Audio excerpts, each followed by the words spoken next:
Bonjour, eh bien vous venez de pénétrer de plein pied sur un plateau de télévision. C'est pas le nôtre, c'est celui de Jean-Yann. Jean-Yann qui nous propose « Je te tiens, tu me tiens par la barbichette ». Après avoir exploré les coulisses, les couloirs, les méandres et les combines de la radio, Jean-Yann, cette fois-ci, s'en donne à cœur joie dans une télévision, dans une chaîne de télévision. Je suis un fouineur, moi. Un fouineur. C'est pour ça, je suis toujours dans les couloirs. Oui. Il y a toujours quelque chose de bon à prendre. Alors, je vais faire une petite parenthèse. Là, le groupe, c'est les ravissantes personnes. Il y a d'abord Mimi Coutelier, qui est l'interprète féminine principale du film, que vous avez vu danser, chanter. Nous allons parler tout à l'heure avec elle. Et puis, il y a le groupe The Ritchie Family. Alors, comme il y a une émission qui nous suit après, qui s'appelle Le Tierce et Mélodie, si vous voulez voter pour le Ritchie Family, ça sèmera un petit peu de pagaille et ça animera l'après-midi. C'est pas mal. Vous pouvez voter pour le Ritchie Family. Elles sont très, très, très bien. Appelez. Bon, alors, Jean-Yann, finalement, c'est un peu moins féroce qu'on aurait pu le penser, parce que Dieu sait que dans une télévision, Oui. il y a des choses à dire. Hein. Bah, en fait, c'est pas féroce du tout parce que ça s'arrête au secteur ludique. C'est-à-dire, ça concerne uniquement les jeux à la télévision. Donc, les jeux à la télévision ne sont pas dangereux, ils sont généralement débiles et ils n'engagent pas à grand-chose. Donc, il n'y a pas grand risque en traitant ce sujet. Et en plus, je voulais que ce soit un film divertissant parce qu'on m'a trop reproché de faire des choses noires. Et alors là, si j'avais traité le problème de la télévision dans ce qu'elle a de plus grave, alors on aurait attaqué le journal parlé, le Vietnam, les nouvelles, les tremblements de terre et toutes ces choses-là qui seront, que je ferai peut-être un peu plus tard, mais par un autre biais, pas par le biais de la télévision. Oui, alors ça, c'est un peu à fleur et moucheté, quoi. C'est gentil. On va résumer un petit peu l'intrigue, qui est simple. Oh, elle est plus que ça. Elle est plus que ça. Elle tient Elle est limpide. Oui, elle est limpide, elle est même complètement inexistante. Et en fait, c'est fait exprès, je veux dire, c'est complètement volontaire.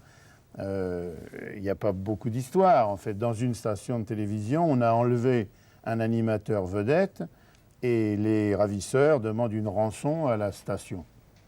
De 10 millions. De 10 millions. Bon, la station n'a pas de sous, comme toutes les stations. Elle n'a pas de sous parce qu'elle s'est ruinée en faisant des émissions débiles pour contenter le président de la République, qui souhaite avoir des émissions de jeux parce que quand les gens sont abrutis par les jeux, on peut leur faire avaler n'importe quoi par la suite. Donc, quelle imagination, c'est vraiment une fabuleuse fiction. Et toute ressemblance avec une télévision existant ou ayant existé ou pouvant exister. Ce serait tout à fait de mauvais goût. Et alors, la station n'a pas de sous parce que les jeux sont tellement bêtes que tout le monde gagne. Et évidemment, les gens remportent toujours les prix. Donc, comme cette station n'a pas d'argent, pour en obtenir, elle est obligée de faire ce qu'on fait dans ces cas-là, un appel au peuple, et elle organise une grande émission où on demande aux téléspectateurs de donner de l'argent. Alors, comme on le fait d'habitude pour le cancer, le cœur, la faim dans le monde, les bébés phoques, ou enfin tout genre de choses. Alors vous êtes inspecteur de police. Alors il y a un inspecteur de police un peu vieux. Si j'avais eu 30 ans, il aurait été jeune, mais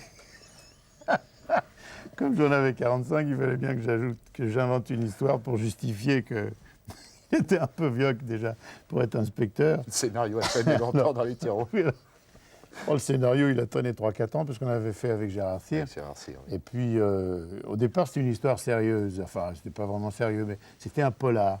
Et puis alors là, bon, j'ai repris cette histoire-là pour pouvoir faire une enquête. Donc, il y a une enquête de police.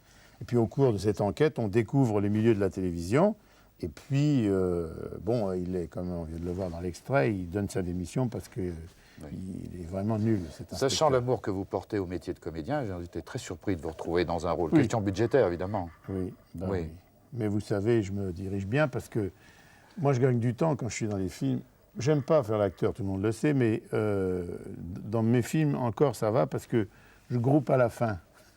C'est pour ça qu'il y a beaucoup de chants contre chants quand je suis dans les plans.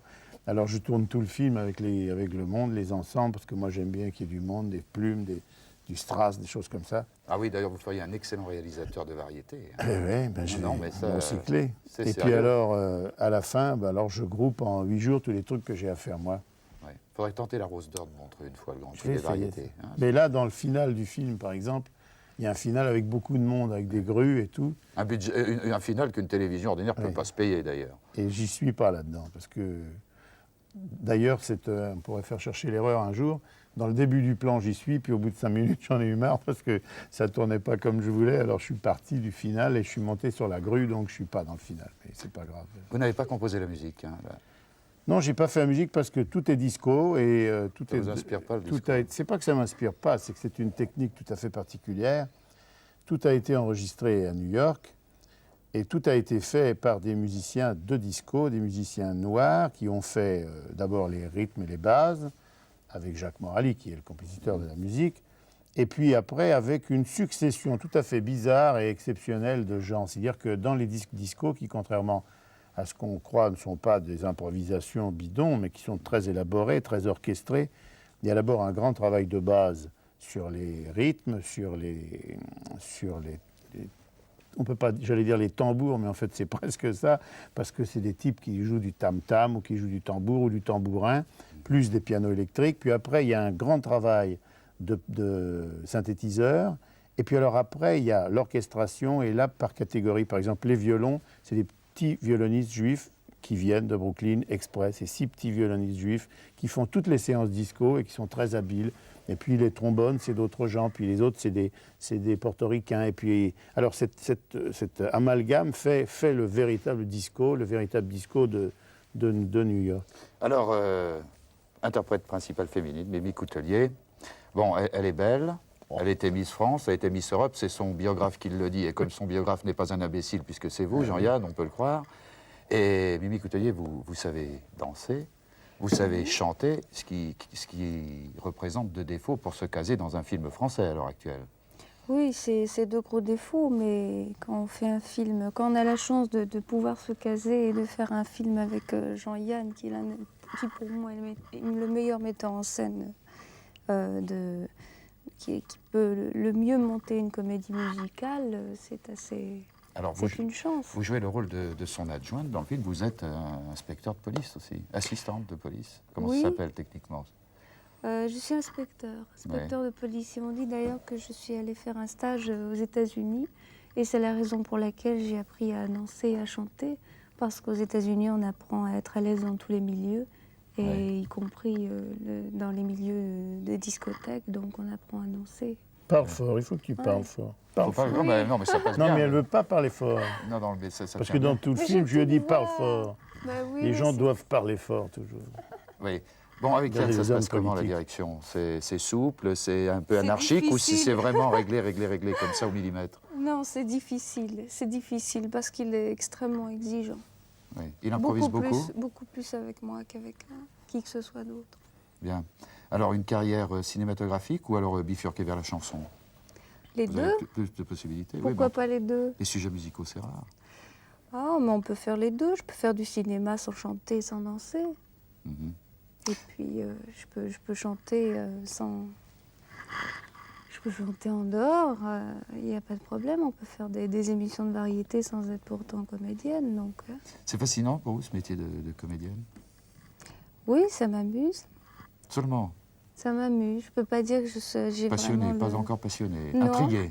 Je suis intriguée, oui, mais je connais pas assez. J'ai fait 2 films en France, c'est pas beaucoup. Oui. Alors, J'ai pas eu le temps d'apprécier. tout ce- J'ai vu 2 domaines. J'ai vu un domaine disco, danse, musique, chanson, et puis j'ai vu un autre domaine avec Pierre Oui. Richard, comique, où, oui, comique, donc faut voir et laisser c'est assez venir. limité, oui, on verra. Bien. Tu me tiens par la barbichette. Enfin, ça, c'est le jeu, hein. Ou peut-être, vous pouvez peut-être montrer la position. Comment ça se passe, le fameux jeu, là, tous les deux? Tout le monde Vous le êtes connaît, exercé? ça. Oh.